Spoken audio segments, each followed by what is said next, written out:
I love this place. This is an awesome room. If you ever facilitated before, just look at the stage, how long it is. Look at how big the screen is. Isn't this great, Emma? I love this place. And I really love this subject matter, too. I think this is really exciting. I mean, why am I here? Why is the CBHA interested in this? Well, in 2010, the CBHA served 350 million people. 350 million people through its relief and development activities. That's the population of the United States. Right? So if we can change that user experience, then we can do some real good. We can really influence a big segment of the world's population of thinking about accountability in different ways. So that's why I'm here. The next part of the conference is about igniting your minds, if you like, with real life experiences of changing that beneficiary experience or that experience of reaching the front end of the aid system. So we have 4 Ignite talks. Now, if you've never been to an Ignite talk before, it goes like this. It's a very kind of strict format. There's 5 minutes per speaker. So we'll hear 4 speakers in a row. They'll each have 5 minutes.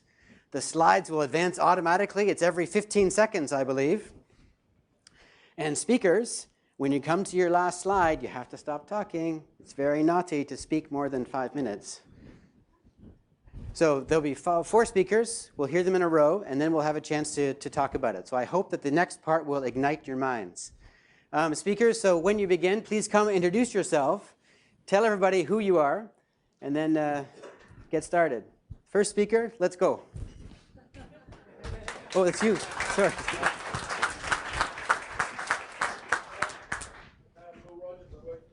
And that was a hard act to follow already. So here we are, ready for the Ignite, ready, steady, go. Let's see it. Okay, from the beginning, not that slide. Go back, go back, go back. Okay, nearly ready. Okay, ready, steady, go. All right, so everybody remembers the tsunami in the Indian Ocean. Huge response, changed the way we respond to as a humanitarian. A lot of people thought it was well responded to, a lot of people didn't. I'm not here to talk about that. I'm here to talk about the Irish Red Cross Community Outreach Program, where we use one-way, two-way, and a mix of advocacy to build community interaction and get feedback from communities.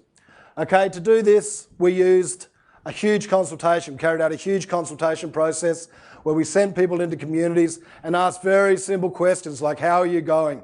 Are your needs being met? Are you happy? Are you missing out? And we found there was a lot of different needs.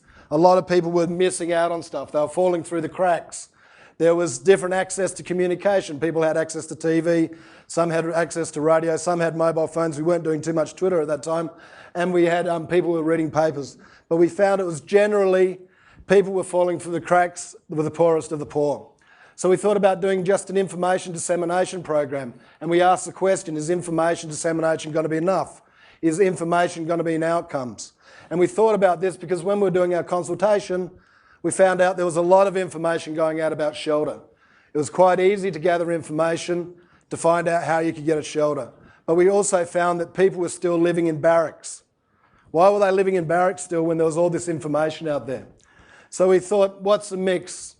We realised that there had to be information. There definitely has to be information. We have to pump information out. We had to work out how we'd listen. I bet that's my phone, sorry. I bet we had to work out how we'd listen. And what was the next step? How were we able to make change? We needed to build relationships in communities. And we had to be in communities. We had to build trust with communities. Okay? And we had to help people navigate through the maze of services being provided. There was so much going on, it was out of control.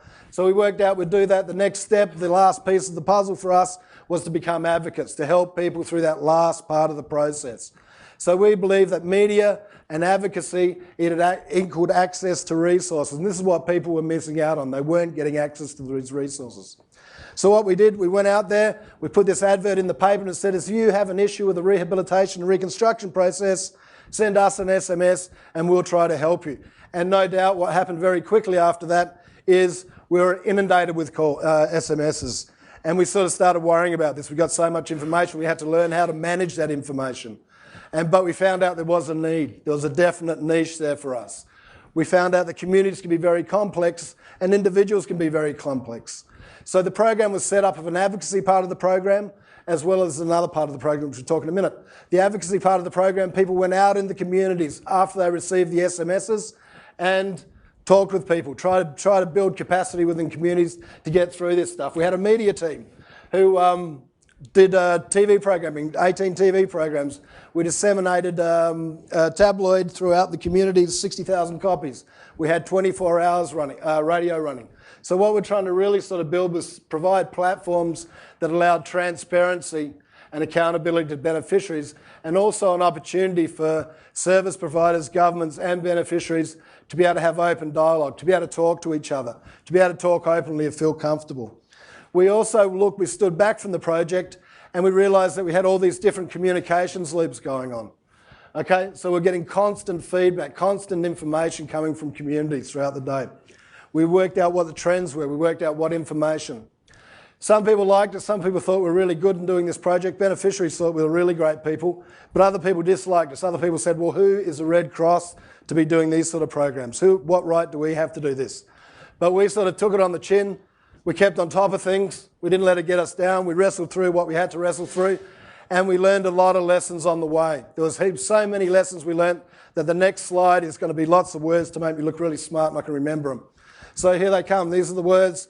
We built relationships, we had collaboration, we networked with governments, we networked with beneficiaries. We looked at how community development works with media. We looked at grassroots visions, we looked at networking and transparency, a whole lot of different things. But what we found the real needs was there's definitely a need for information. We have to pump out information. We have to listen. We have to hear what people are saying. And the next step we found in that program is we have to help people through some of the process. There are still barriers. So wrapping this up, it wasn't us who empowered communities by giving information, we were just informing them. It was communities who were empowering themselves by giving us information that we could help act on. It's not a choice, but a responsibility. It's up to us to listen, act, and do it now. Thank you very much.